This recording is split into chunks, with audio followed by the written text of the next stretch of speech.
The Heavenly Demon. Can't Live a Normal Life. By Sanchin.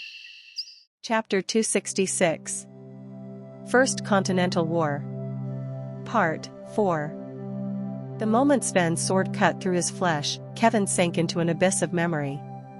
In that lonely space where nothing existed, he just spent his time floating. His fierce battle with Sven and Dmitri and the many things that happened before felt so detached, as if they had nothing to do with him.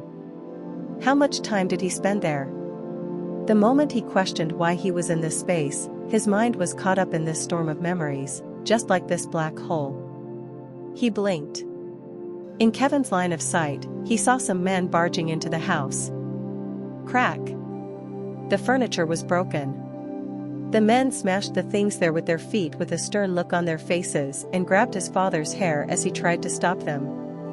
To Kevin, his father was a being from the heavens. It was shocking for Kevin to see such a great person get treated like this. He was enraged. He wanted to scream and run at them right away, but he couldn't take a single step, as if his feet were stuck in place. And he only realized this was a memory then. Recalling the memories of the past, Kevin wasn't really living and breathing in this space. His father was trampled on, while his mother was slapped on the cheek as she tried to stop it, and the only thing that could be heard was the cry of his little sister from behind. Crack. Crack. The space warped, and he was now talking with his father. When asked why they were being treated like this, his father told him it was fine. Shrk. Crack. And now, on the street, in response to their father's instructions to stay inside the house, Marie, his sister, went out to retaliate and found the men who attacked the house. And then he witnessed it. Marie screamed, shaking off the men's hands, but their grip was too strong on her. And the people who glanced at the alley just turned their gaze elsewhere, even though they knew a crime was being committed. It was because they saw the patterns on their forearms. And that pattern meant that people couldn't go and help them. Then Kevin ran. He got beaten up, but because of the attention that this brought to the people, Marie managed to escape. Shhhrkkk. Shhhrkkk. And then his mother said, "Don't do it next time." The reason their family was able to live was because of them, and if he stepped out recklessly, he might lose his life. The opponent was the Blood Fong, a heinous criminal group. They weren't people to be regarded as unskilled, and she spoke to him with a scared face. It was from then on that his life began to fall apart. Crackle. Shrk. He was being plunged into the abyss. Then the memory was fading away. The ghost illusion demonic art was a dangerous power, and from the moment it entered the stage of encroachment, it was accompanied by the danger of the heart demon. At the cost of using excessive force for the first time, his mind broke down. It wasn't time for him to reflect on his memories, but it was the right time for him to forget them. Shhhrk. Crack. It was a tiring day. Kevin, who was doing chores, bumped into the street with the Blood Fong. Remembering everything that happened, they initially pushed him for money, and then it turned into a serious beating. It hurt. And in the middle of that beating, he heard a voice he had never heard before. Stop. Before this, no one had stepped up to help him. However, for the first time, the man who didn't turn a blind eye to his difficulties looked at the Blood Fong and said, "You people have broken the laws of Dmitri. Therefore, from now on, as the eldest son of the Dmitri family, I will execute the sentence on those of you who broke the law." At that moment, he woke up. What did he live for? When he reached his purpose in life, he remembered the familiar voice in the dark. Until I leave, by all means, overcome that heart demon. Just like back then, Roman Dmitri recognized all his difficulties. He would live for him. If he could survive this, he wouldn't have the time to be lost in thoughts like this. Weak. That was when the darkness got pushed aside, and Kevin struggled to get up as he asked Hans's small figure, "How long has it been?" That was Kevin's first memory after overcoming the heart demon. Hans threw a fit, looking at his body and asking if he was all right. Kevin calmly responded, Tell me what happened." He could feel that a lot of time had passed. Being alive like this meant Sven died, and he could also guess that Roman Dmitri was alive from Hans's bright expression. Still, he wanted to know what happened. Looking at Kevin's pale face, Hans cautiously said, "What happened was..." Their conversation was long. He started talking from when Sven attacked up to the current events. And when he talked about Roman, he added what he had heard from the physician. "I heard from the physician that young Master Roman really risked his life to heal you and Henderson. He expressed how devoted he was, as he shared his life force with you. That's how much the young master wanted to save you, Kevin. If he sees you like this, I think the young master would be really happy." That was a nice thing to hear. He could feel that his life wasn't in vain if someone had tried to save him. But Kevin felt confused. At the words life force, something popped into his mind. Could it be the innate energy shared by his ancestors? The power that he had learned from Roman Dimitri's teachings emphasized that it was quite a valuable power because it was an innate energy that he got from being born. So wearing out such energy meant he could die. Looking at Roman Dimitri, who seemed to have used up such a thing to treat him, Kevin thought that he might have used his innate chi and energy for him. He gritted his teeth. He was very grateful that he did it for him, but it was unacceptable for Roman Dimitri's vitality to be drained for the sake of a guy like him. Moreover, he heard that he had declared war on Kronos to avenge Dimitri. The fact that he was taking care of a person like himself, he just couldn't lay in bed. "I will head to the Western Front." "Kevin." He got up from the bed despite Hans' earnest plea and went outside, bringing his sword. And he coincidentally ran into Fernando. After looking at where he was going, he guessed what was happening and said, "Kevin, go back to your bed and rest. I know what you want, but even if you follow me now, there is nothing you can do for our Lord. Rather, how about taking enough rest and devoting yourself to recovering your body so that when the Lord comes back from a victorious war, we will have more reason to rejoice." "I am sorry, but I can't do that," Kevin firmly said. The words Fernando said meant nothing to him. "The reason for my life is for my Lord. If he is on the battlefield, I must be there with him. When I leave him, it will only be when I cannot carry out his orders." And he stepped ahead. Seeing him pass by, Fernando looked at him and scratched his head. How do I stop him? Kevin, even in Dimitri, was famous for his determined nature. Fernando looked away. His mission was to protect Dimitri. He didn't want to stop Kevin, who was leaving to do his part, by following Roman. The peace was short-lived. After the talks a few days later, seeing the Imperial army advance from afar, the soldiers urgently sent signals. Dang! Dang! Dang! Enemies! The enemy is advancing. The castle was turned upside down. The soldiers went to their positions in perfect order, as they had been trained, and Marquis Vandenberg, the commander of the Western Front, moved ahead armed. From the moment Dimitri declared war, he didn't let his emotions get the best of him, even for a moment. To respond to the attack of the enemy, he set up his senses in a keen manner. From above the castle wall, he could see the enemies. Baron Noel, who had been tagging along with him, spoke with a firm expression as he saw the people pouring in. It's a lot sooner than we had expected. I expected that it would take time to detoxify the poison Roman Dimitri used, but Duke Bamford seemed to have made a quick decision. At this rate, we fall short of the time we were trying to secure. The opponent is Duke Bamford. If he is a veteran on the battlefield, he must have instinctively judged that we shouldn't be given time. Vandenberg and Bamford. They had encountered each other a few times on the battlefield. Duke Bamford was a tough man, and he knew how to fight a war instinctively. Meanwhile, Marquis Vandenberg never won a single battle in several battles. And it wasn't simply because of the difference in power between an empire and a kingdom. Even in the battle of strategies, he failed to gain an advantage against Duke Bamford. Was that why he was feeling cold? Despite all the preparations, he couldn't shake off this ominous feeling. Flora Lawrence said, "Commander, don't worry too much. We expected an all-out war with the Kronos Empire, and we have thoroughly made preparations. Even if the mages of Kronos step forward, there is no way the castle wall will break down with the layers of magic defense we have put up. As always, we just need to believe in Roman Dmitri and do what we can do. Truly right. Even if the enemy rushes into attack, our preparations for this situation will not change. Clench. He grabbed his sword. He trusted Roman Dmitri.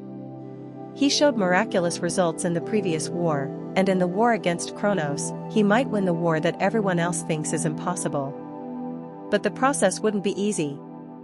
Roman Dmitri had also told them he would risk his life, so Marquis Vandenberg intended to risk his life for his role. It was then, among the troops of the Empire, approaching from a certain distance, a mysterious figure appeared. There was just one person, and Baron Noel spoke at the sight of his robe. A messenger? No. If it were a messenger, he would have raised a white flag and let us know that he had something to deliver. I don't know what the Kronos Empire is thinking, but it is clear that they are trying to do what the Empire intends. Vandenberg shook his head. Then he could think of one thing. The method of using magic at a distance where arrows couldn't reach was a pattern that had been used a lot on the battlefield. In the Battle of the Great Warriors, placing magic traps where the mages would cast their magic showed amazing results. Thanks to that, they were able to block the enemy's attack. However, they didn't set up traps this time because they weren't sure how the enemies would prepare. The man in a robe walked confidently. Without the need to check for a magic trap, he stopped walking at a distance where he could use his magic. And Marquis Vandenberg gave the signal. Prepare the ballista. Yes.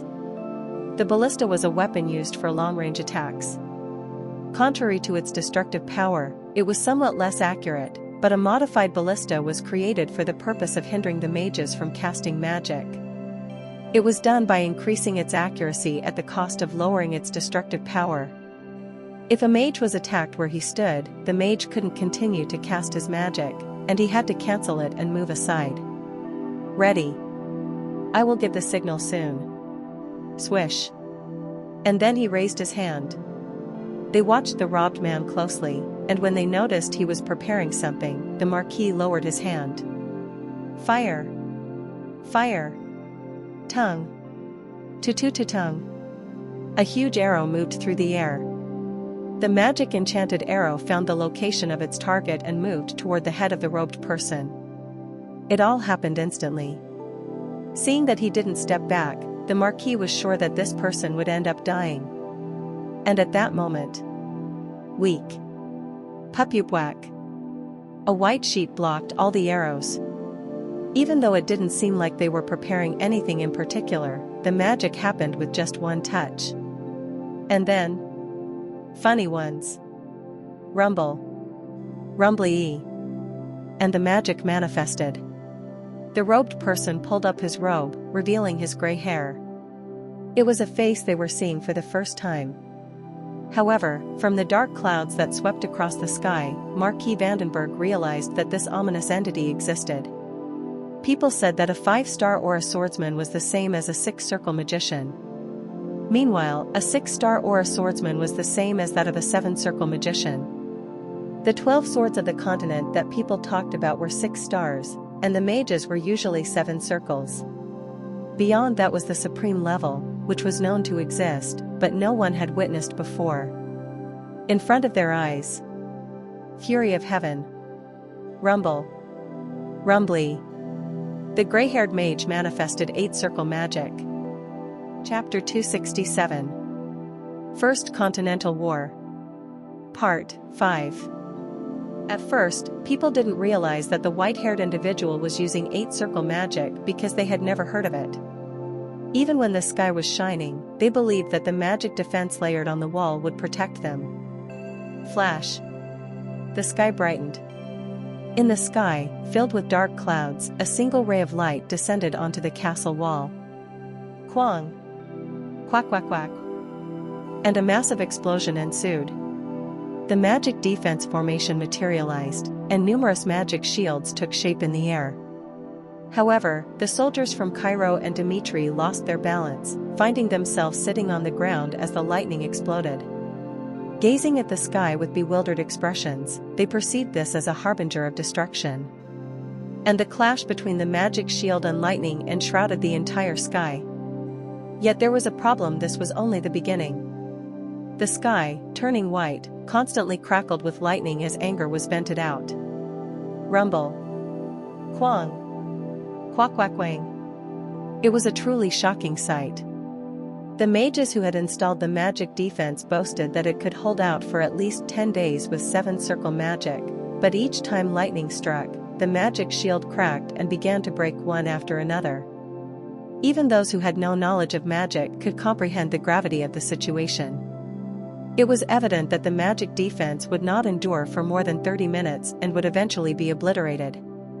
At that moment, Marquis Vandenberg shouted, "Enhance the power of the magic defense. Even the formidable Kronos mage will struggle to sustain it. If we can gain some time, we may stand a chance." It was a precarious endeavor. A glimmer of hope grounded in instinct rather than concrete evidence, and the mages forged ahead. They created magic and infused it into the defense, but they faced a hopeless reality. Quang. Quang. Quack. Ack. The mages went down. Since the magical power they infused was linked to the magic defense, the impact was transmitted to the mages, although very weakly. With that alone, the mages couldn't withstand it. Some people collapsed, screaming, while others vomited. While mages with lower circles lost consciousness as the impact broke the circle. This was too overwhelming, and it was beyond their capability to handle it. The power displayed by the gray-haired mage completely shattered Marquis Vandenberg's understanding of reality. So this is what Count Fabius was referring to? The negotiations had reached their conclusion. Count Fabius relayed Duke Bamford's words to the leaders, and it was certainly an arrogant statement. The statement that he lost interest in the war after learning Kronos' true strength was seen as a threat to suppress the opponent's initiative. However, the scene in front of him was not what he had expected. Cairo and Dimitri's alliance had no option but to witness the opponent's attack with helplessness, unable to mount a counter. In the end, he watched the scene blankly, as if death awaited their conviction, knowing that the magic defense would crumble. He gulped at it. Now it seemed like he realized the true magnitude of the war against Kronos. The magic that the gray-haired mage uses is undoubtedly beyond the 7 circles. If he is indeed an 8-circle mage, the Kronos Empire can be considered the most powerful force on the continent without even acknowledging this person's existence. He was gasping for air. The Kronos Empire boasted about conquering the continent with its formidable military might. However, if their undisclosed strength was even greater than what was already known, it would be impossible for them to win this war. Roman Dmitri was a renowned historical figure. Despite hailing from a weak nation at such a young age, based on the actions he had taken thus far, it could be argued that he was the only person capable of challenging the might of the Kronos Empire. However, there was a caveat. The history of the Kronos Empire was piled up one after another, with a seemingly insurmountable barrier. At that moment, Quang! The magic defense shattered. And the lightning that followed immediately exploded against the castle wall, toppling the fortress that was believed to be impenetrable. Grrrng. The wall crumbled. Only 10 minutes into the war, Cairo, Dimitri's alliance, confronted a grim reality. At the exact moment the wall fell, Duke Bamford issued a resounding order. All troops, charge! Charge! Whoa! The imperial troops surged forward in perfect harmony. The sheer number of mages in their path was daunting, but ultimately it was the soldiers' hand-to-hand combat that determined the outcome. Once the might of the castle walls had been diminished, there was no longer any reason for them to hesitate. Even the formidable Cairo and Dimitri alliance could not withstand the onslaught of these charging soldiers. Papit! Arrows were unleashed. The soldiers of the empire screamed and fell down as the arrows rained upon them, but that alone didn't stop the enemies. There were too many enemies.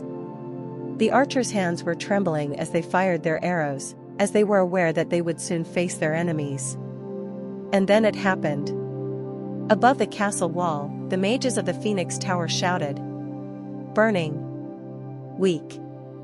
Weak!" They were the mages of the Phoenix Tower and Felix. Felix's presence flared up, and powerful flame magic manifested. Firestorm. It was seven-circle magic. Felix had been perfecting his magic all this time, and with the assistance of burning, he was temporarily able to utilize the seven-circle magic. The storm of fire raged, and it was an unavoidable disaster for the Kronos army. Arrrrrrrr. Quack quack wang. Quack. Aye, it burns. The enemies were engulfed by flames. Some were charred upon direct contact, and the others were falling as the realm of fire consumed them, clutching their necks in desperation.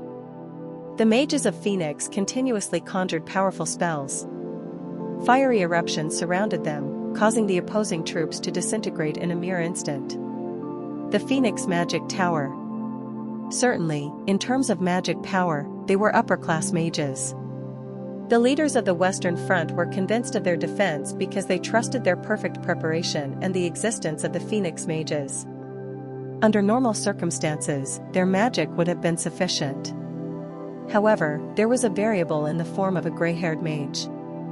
He disrupted the activities of Felix and the other mages with his own magic. Windstorm. Wing. Wing. The wind blew. The strong wind fiercely blew as it encountered Felix's fire. However, the firestorm failed to fulfill its task. The firestorm could engulf the surroundings with flames accompanied by the wind, but the windstorm clung to the firestorm, preventing it from moving. And that wasn't all.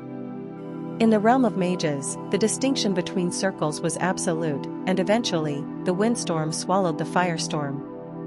Pat. The wind blew. As the flames soared, the leaders of the Western Front came to the stark realization that not even magic could thwart the mighty empire. The sheer presence of the mage with silver-gray hair was awe-inspiring. He demonstrated, right before their very eyes, the caliber of mage he was on the battlefield, illustrating that even an 8-circle mage could single-handedly alter the course of the battle. The realm of the outside world was unlike anything they had known. He dismantled the magic defenses, crumbling the fortress walls and rendering Felix's magic utterly useless with a single incantation. Finally. Enemies are approaching. Stop them. The Empire's army rushed in just as they were about to attack the troops on the Western Front with ferocious force, when a lightning-like aura fell from the sky. Quang. Rumble. You can't move any further. There was an explosion of aura. The being who was able to sweep away the enemies at once was Count Nicholas. The man who was once called the best swordsman in Cairo appeared on the battlefield. Blocking the front of the enemies rushing in, he raised his aura and swiftly cut them down. There was a flash, and blood gushed out like a fountain. But that wasn't all. Count Nicholas fearlessly charged forward, striking down the enemies, and preventing them from moving any further.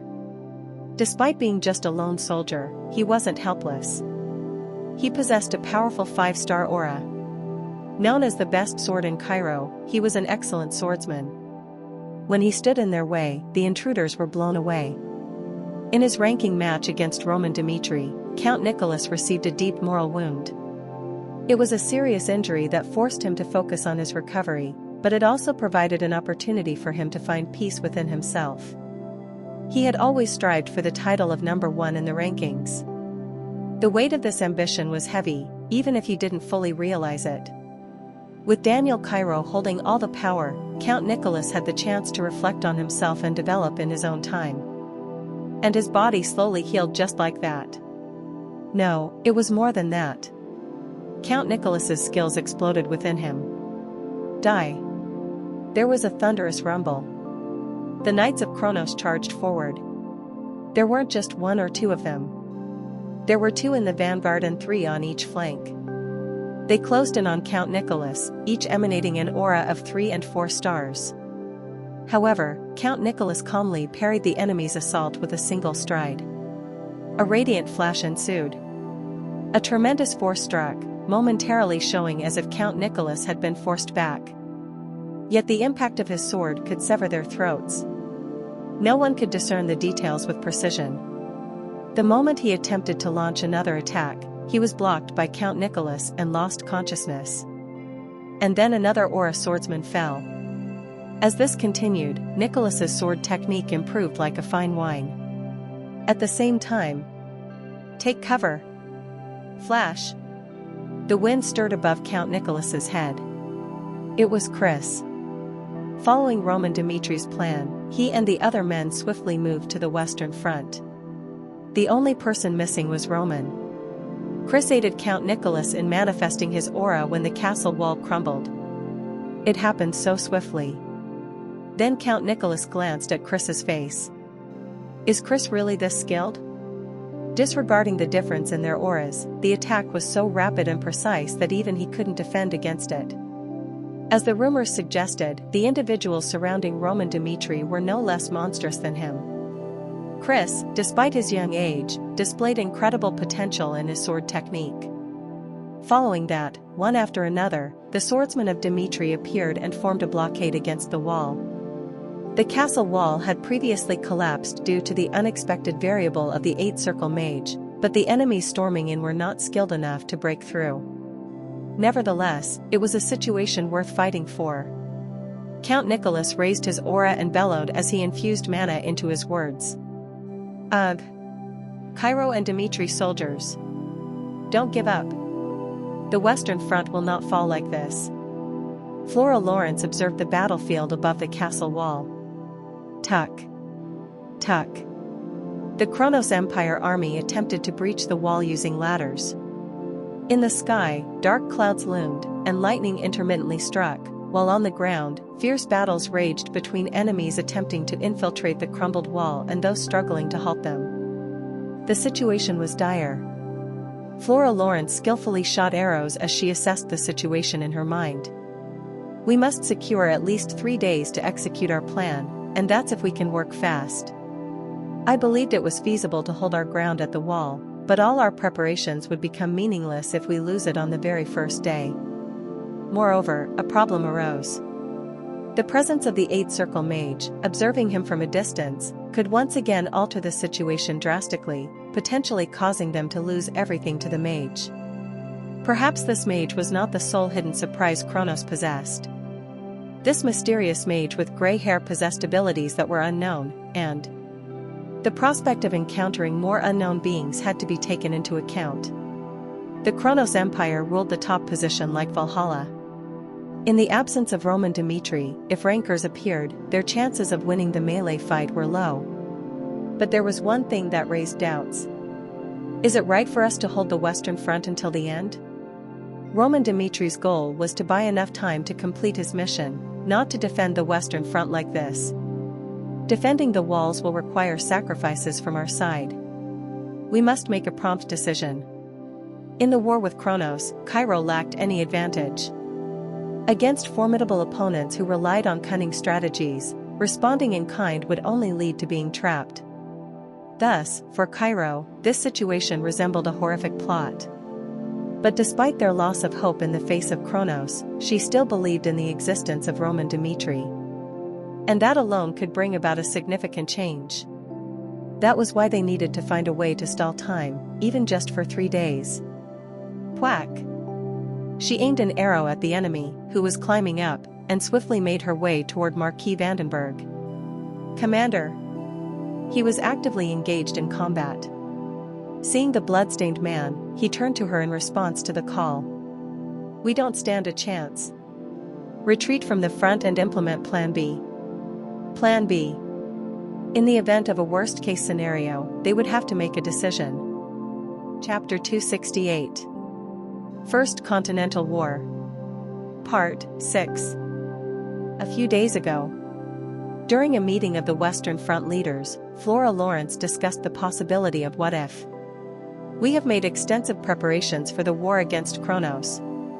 A significant amount of resources have been dedicated to fortifying the walls and coordinating forces with Dimitri in Cairo. However, the issue lies in the fact that we may not be able to sustain our defense even after giving our best effort. If that scenario arises, it becomes senseless to persist in defending the Western Front, which has already suffered a significant defeat. But the moment the West is lost, it's just a matter of time before the Kronos Empire's forces attack Cairo. Baron Noel was the one who spoke. Flora Lawrence looked at him and said, "Right. If Kairos falls into enemy hands, it will disintegrate one after another. However, this war inherently carries risks.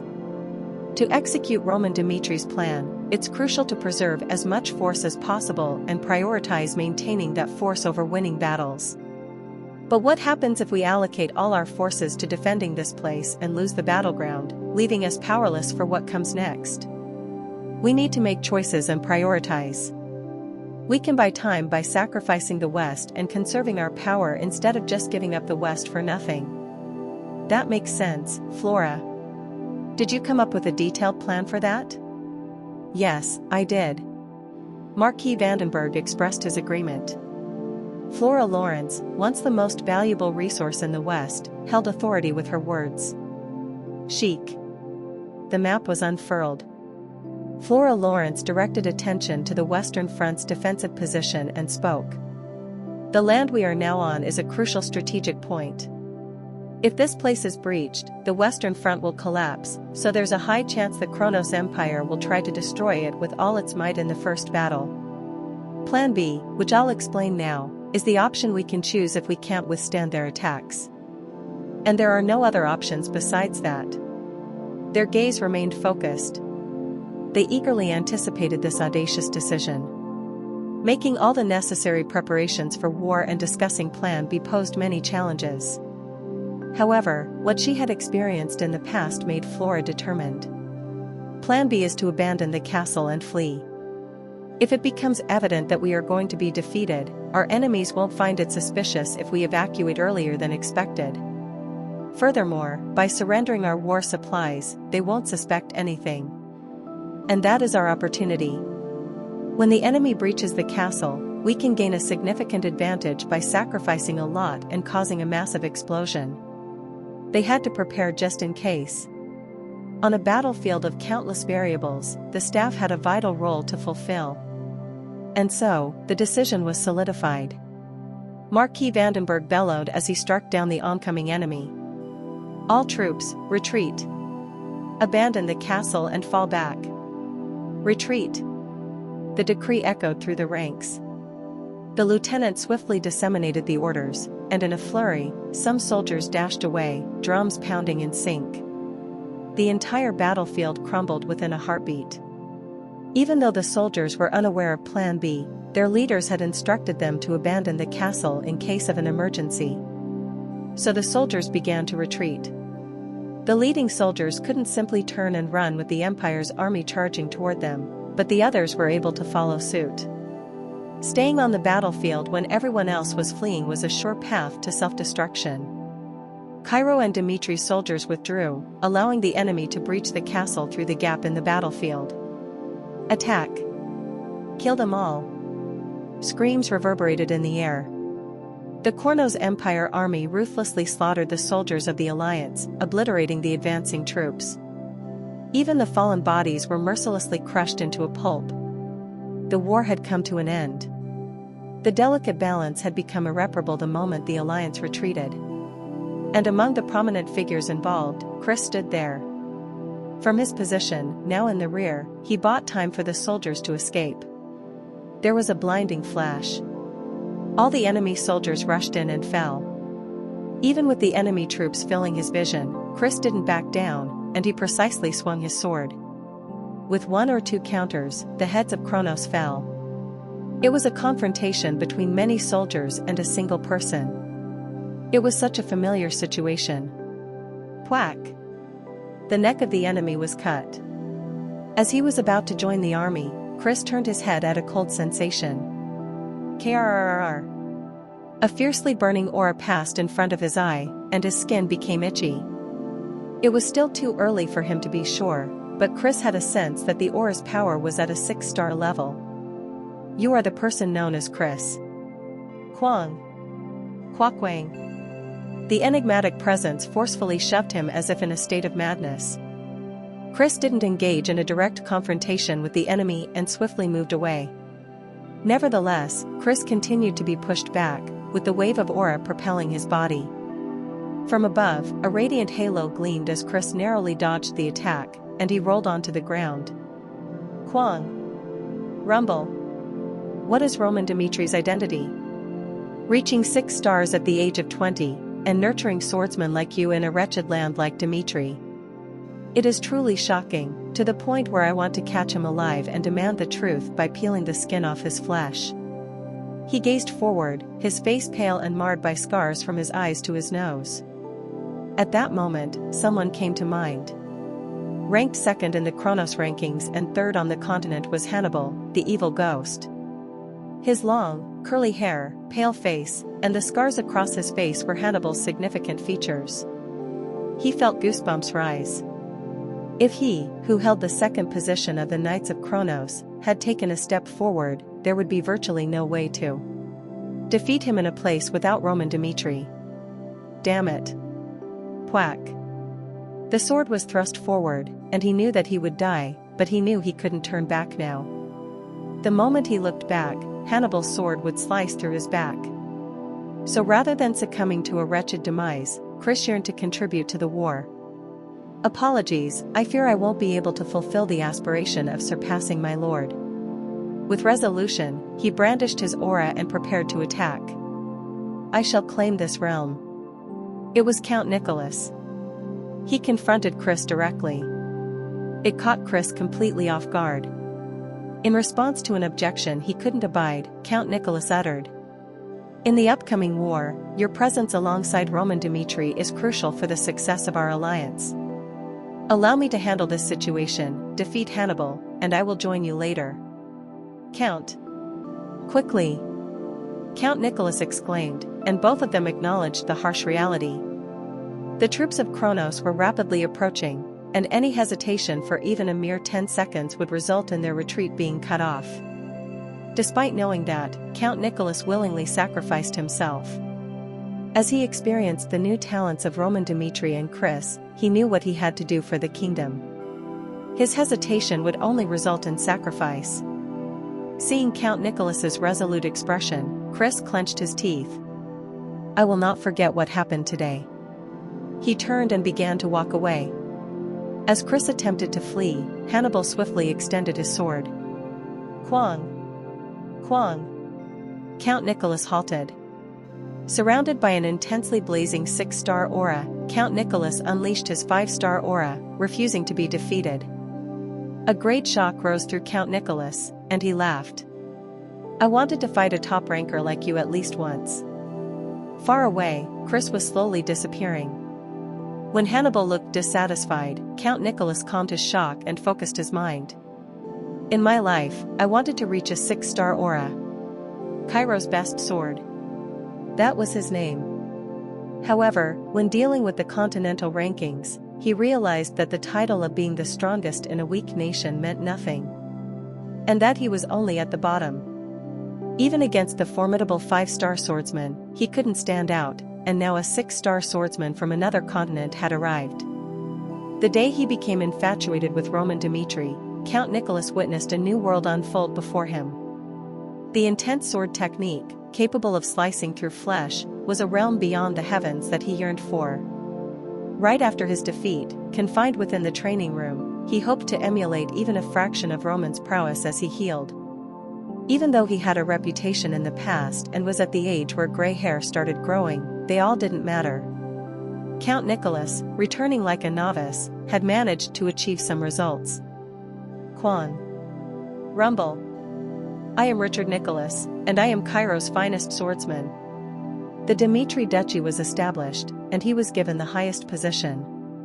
Count Nicholas brandished an aura that burned brightly, bringing honor to his name. Infernal flame.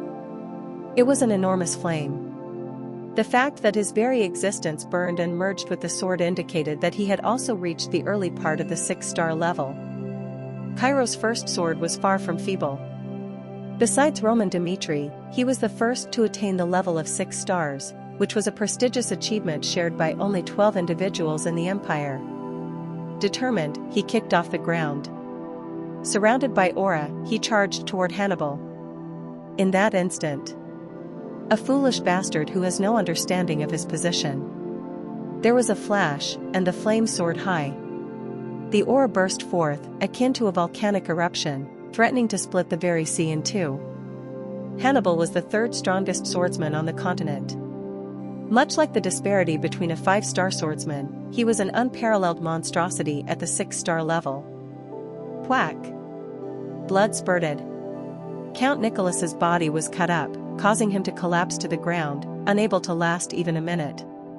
He yearned to evade attacks, following Chris's example. Maybe that would have bought him more time, but his intention to fight head-on brought about the current result. He shuddered. As if telling him not to go, he grabbed Hannibal's feet. Then Hannibal squatted down, allowing him to meet Count Nicholas's gaze. "Would you like to hear something interesting?" Cough. Blood trickled down. The blood flowing from Count Nicholas formed a puddle. "First of all, there are many people in Kronos who are stronger than me. If you can't handle this, you have no chance of winning at all. And secondly," he grinned mischievously, "I was actually planning to blow up the castle from the beginning." And then he stood up suddenly. Crack! He stomped on Count Nicholas's face. It was a flawless plan, and the soldiers began to move. Then Flora Lawrence made the place explode at the perfect moment. Quang! Quack quack wang! Rumble! A massive explosion erupted. She believed the soldiers of the Kronos Empire would finally be done with this, but the white-haired mage conjured a black hole. The explosion was immediately swallowed by the void. And just like that, the initial blast was neutralized, rendering the device meant to cause a chain reaction useless. At the present, Duke Bamford entered the castle, displaying a contented expression. It's clear what the feeble ones will choose. They were an 8-circle mage and the second knight of Kronos. It was an astonishing display of power. From his experience, Bamford was confident in his ability to penetrate the Western Front. However, there was one unforeseen scenario. If Roman Dmitri, the renowned maestro of battlefield tactics, couldn't devise a strategic plan, the only option remaining would be to explode the castle walls forcefully. That man was known as the battlefield maestro. Duke Bamford earned his reputation for a reason. He was not easily defeated, especially against weaker nations with limited options. He addressed the white-haired mage and commended her efforts, saying, "Schiefer, your hard work has paid off." "It was nothing," said the gray-haired mage. Schiefer calmly responded and pulled down her robe. Duke Bamford looked away and shouted, "Soldiers of the Kronos Empire, listen. Our enemies are now cornered. Let us unleash this force and turn Cairo and Dmitri into a burning sea." The enemy would have to remember this day. What awaited those who would go against Kronos? Enemies. Those who hadn't experienced the hell of the world. A few days later, contrary to Duke Bamford's expectations, the Kronos Empire failed to hold the alliance down. Those clever individuals anticipated numerous outcomes in advance. The explosion merely marked the beginning. Additional traps were set to impede Kronos. Consequently, the pursuit gradually decelerated. And the adversary's intention to hinder their progress sparked suspicion in Duke Bamford. Why are they wasting time like this? With the Western Front down, Roman Dmitri won't come. They must be stalling for some reason, and I think it's because Roman Dmitri is absent. After observing their actions, there was a possibility that Roman Dmitri was secretly making his way into the capital and planning to launch a direct attack on the emperor, but that seemed highly unlikely. The palace of Kronos was protected by the elite First Order of Knights, and mysterious creatures stood alongside the emperor. No matter how strong Roman Dmitri was, assassinating someone in the capital was not a realistic approach. If he intended to do so, he could no longer be considered a strategist.